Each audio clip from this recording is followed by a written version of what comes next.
We will begin this course by examining the history of the Hebrew alphabet and how it evolved from its ancient form into the modern form used today.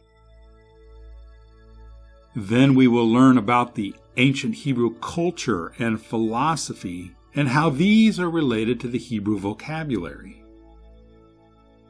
Once we have a foundation of the Hebrew alphabet and vocabulary, we will examine the Hebrew roots and words of the language, how they are formed, and how to interpret them from an Hebraic perspective.